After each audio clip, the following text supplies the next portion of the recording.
Assalamualaikum warahmatullahi wabarakatuh. Halo teman-teman, kenalkan saya Anis Nabila Sofie Mubarok dengan NIM 53020230074. Jadi dalam video singkat kali ini saya akan sedikit menyampaikan mengenai makna linguistik, kemudian historis, perkembangan makna, dan juga reinterpretasi kontemporer dari zakat. Jadi secara etimologi zakat ini berasal dari bahasa Arab, yaitu zakah yang berarti kesucian, kebaikan, dan juga keberkahan. Dalam terminologi syariat, zakat ini dimaknai sebagai bagian dari harta seorang muslim yang kemudian disalurkan kepada orang-orang yang berhak menerimanya.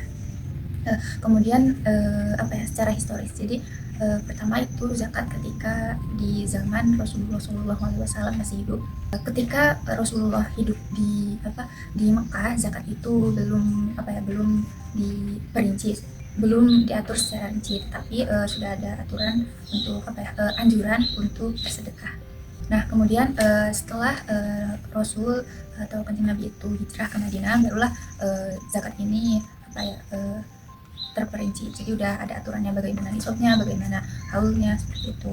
Nah, di Madinah juga zakat ini terlaksana secara teratur seperti itu, sehingga ada pembagiannya juga kepada 8 golongan yang disampaikan dalam surat At-Taubah ayat 60.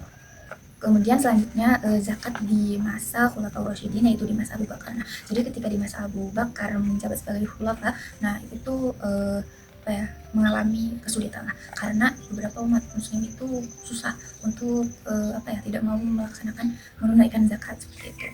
Jadi Abu Bakar ini mengambil tindakan yang tegas untuk memerangi orang-orang muslim yang enggan mengeluarkan zakat. Kemudian pada masa Umar bin Khattab, pengelolaannya itu semakin terorganisir gitu. Selanjutnya kita ke perkembangan makna. Nah, jadi di sini saya menyampaikan sesuai dengan yang sudah saya catat sebelumnya ya. Jadi yang ketiga itu ada perkembangan makna. Yang pertama itu maknanya pas pra-Islam dan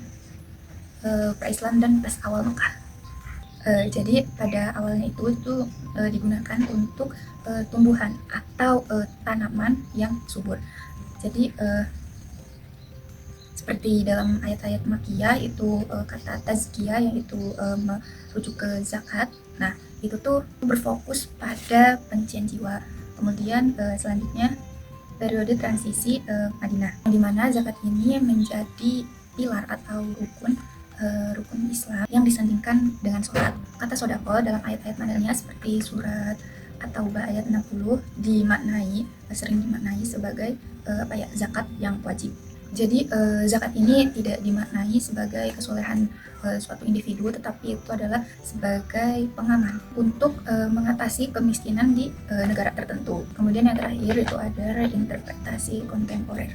Jadi ketika zaman dulu kan hanya disebutkan seperti zakat itu kan emas, perak, dan lain-lain. Sedangkan sekarang itu sudah banyak profesi seperti influencer, youtuber, atau profesi-profesi lainnya. Nah, itu bagaimana untuk menzakati profesi-profesi seperti itu. Jadi Al-Quran ini tidak akan membebani kepada petani yang sebutlah miskin, sedangkan untuk wajib berzakat, sedangkan kepada para ahli profesional seperti itu tidak melakukan zakat, tetapi itu tuh diatur sedemikian rupa dalam peraturan zakat.